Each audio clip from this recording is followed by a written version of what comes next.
नमस्कार प्रेक्षकांनो, ठरलं तर मग मालिकेच्या आजच्या म्हणजेच 7 जूनच्या भागात आपल्याला एक जबरदस्त असा ट्विस्ट पाहायला मिळणार आहे.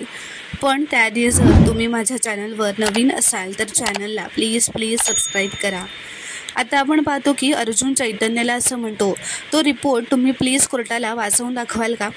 तर आता चैतन्य उभा राहतो व तो रिपोर्ट वाचून दाखवतो व म्हणतो, हरीश शिंदे यांच्या अधिकृत हस्ताक्षर नमुने यांची डायरीतील नोंदीची तुलना केली असता खालील निष्कर्ष नोंदवले गेले आहेत. 1. हरीशचे हस्ताक्षर डायरीतील हस्ताक्षराशी 92% जुळत आहेत. 2. शाही विश्लेषण आणि कागदाच्या चिठ्ठीवरून असे निदर्शनात येते की सदर नोंद 2 वर्षांपूर्वी केलेली आहे. 3. दस्तऐवजात कोणताही बदल, खाडाखोड किंवा हस्तक्षेप आढळलेला नाही आहे. 4. प्राथमिक निष्कर्ष सदर चिठ्ठी किंवा नोंद हरीश शिंदे यांच्या हस्ताक्षरात असून ती 2 वर्षांपूर्वी लिहिलेली आहे आणि प्रामाणिक स्वरूपाची आहे. त्यात कोणताही बनावटपणा किंवा दबावाखाली लिहिण्याचे संकेत नाही आहेत. असं म्हणत तो आता खाली बसतो. तर अर्जुन म्हणतो, इन शॉर्ट की ही चिठ्ठी हरीशनेच लिहिली आहे. हे आता प्रूव्ह झालं आहे. ॲडव्होकेट साळुंखे, तुमच्या मनात आता विचार येत असेल की हरीश तर आता जिवंत नाही आहे, मग ही चिठ्ठी मला कुठून सापडली? लेट मी से, ही चिठ्ठी मला हरीशकडे सापडली. तोच हरीश जो मेल्यानंतर परत जिवंत होऊन त्याच्या मित्राला त्याच्याच फोनवरून मेसेजेस पाठवत होता. नाही कळलं ना? कळेल. मिलॉर्ड, हे मेसेजेस म्हणजे हरीश जिवंत आहे हे दाखवण्याचा प्लॅन होता.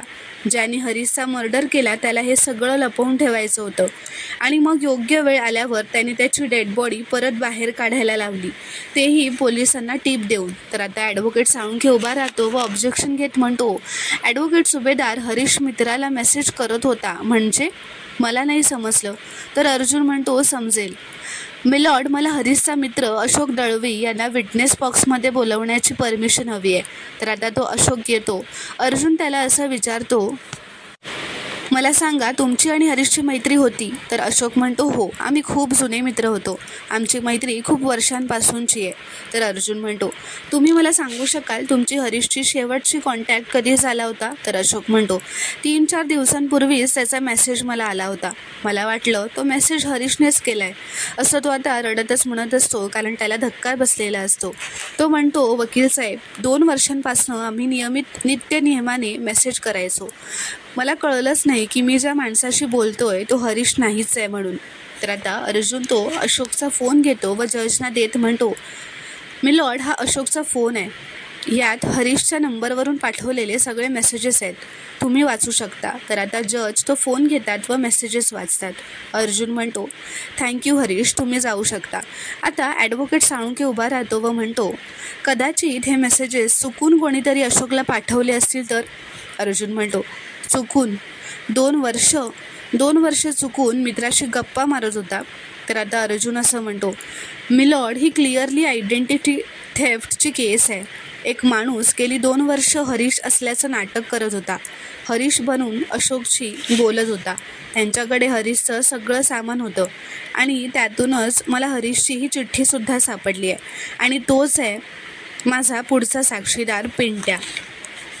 त्याला बोलवण्यासाठी मी आधीच अर्जसुद्धा केला आहे. तर आता जज म्हणतात, परमिशन ग्रँटेड.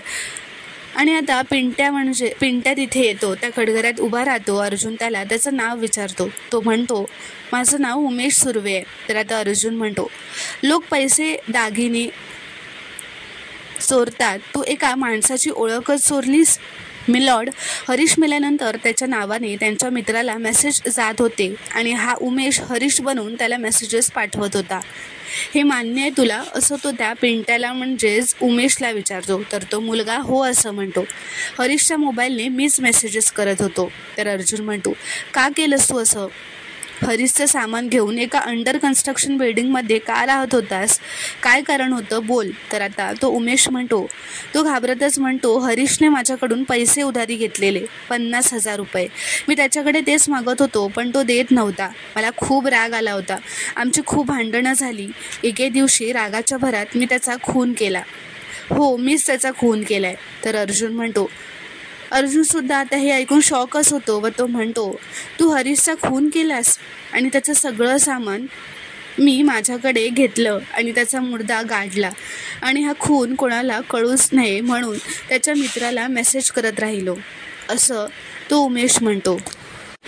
तर आता अर्जुन असं म्हणतो, पिंट्या जे काही बोलतोय ते जरी आपण खरं मानलं तरी हे प्रकरण इथे संपत नाही. पिंट्या तू काय काम करतोस सांगू शकशील का?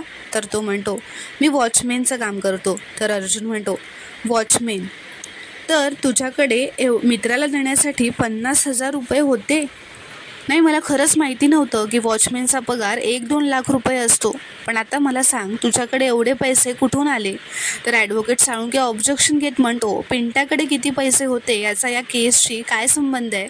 तर अर्जुन म्हणतो, संबंध आहे मिलॉर्ड, आणि मी तेच प्रूफ करण्याचा प्रयत्न करतोय. अर्जुन म्हणतो, उमेशच्या कन्स्ट्रक्शन साईटवर तू लपून बसला होतास, तिथेच तू वॉचमॅन होतास का?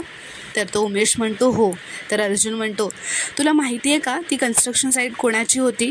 म्हणजे कोणता बिल्डर ती बिल्डिंग बांधत होता हे सांगू शकशील का? तर उमेश म्हणतो, नाही, ते मला माहीत नाही. तर अर्जुन म्हणतो, पण मला माहिती आहे मिलॉर्ड, हा माणूस हरीश बनून ज्या कन्स्ट्रक्शन साईटवर राहत होता ना, ती कन्स्ट्रक्शन साईट महिपत शिखरेची आहे. त्याची मालकी SS बिल्डर्सकडे आहे. ती कंपनी महिपत शिखरेच्या नावाने रजिस्टर्ड आहे. विलास मर्डर केसमध्ये या महिपत शिखरेची मुलगी साक्षी शिखरे एक संशयित आहे. कोर्टात खूप वेळा खोटं बोलल्याबद्दल तिला तुरुंगवाससुद्धा झाला होता. मग हा माणूस नेमका महिपत शिखरेच्या कन्स्ट्रक्शन साईटवर कसा काय लपला होता? तर ॲडव्होकेट साळुंके उभा राहतो व म्हणतो, ॲडव्होकेट सुभेदार, गुन्हेगार कुठेही लपू शकतो. जिथे कोणी येत जात नाही, सिक्युरिटी नाही, अशी जागा त्याला मिळाली, तिथे तो लपला. That's it. तर अर्जुन म्हणतो, म्हणजे तुम्हीसुद्धा हे मान्य करताय ना आता की हा तिथे वॉचमॅन नव्हता, तरीसुद्धा महिपत शिखरेच्या कन्स्ट्रक्शन साईटवर होता, राईट? तर अर्जुन म्हणतो, मिलॉर्ड, विलास मर्डर केस आणि हरीश मर्डर केस या दोन्ही केसेसमध्ये महिपत शिखरेचंच नाव आलं आहे. याचा अर्थ काय होतो की इथे संशयाला जागा आहे की हरीशच्या खुनाशी महिपत शिखरे कनेक्टेड आहे. त्यामुळे मी कोर्टाला विनंती करतो, त्यामुळे मिस्टर महिपत शिखरे यांची आश्रमाच्या रिलेटेड दोन्ही खुनांच्या केसेससाठी कसून चौकशी व्हावी. तर आता हे ऐकून महिपत, दामिनी, साक्षी, प्रिया या सर्वांनाच खूप मोठा धक्का बसतो. तर सायली आता खूपच खुश होते व मनातच म्हणते, अर्जुन सर, माझे डॅशिंग अर्जुन सर, असं म्हणत आता ती खूपच खुश झालेली असते. तर प्रेक्षकांनो, आता पुढील भागात काय घडणार हे पाहणं खूपच रोमांचक ठरणार आहे. व्हिडिओ पूर्ण बघितल्याबद्दल धन्यवाद. व्हिडिओ आवडल्यास कॉमेंटमध्ये नक्की कळवा व चॅनलला प्लीज सबस्क्राईब करा.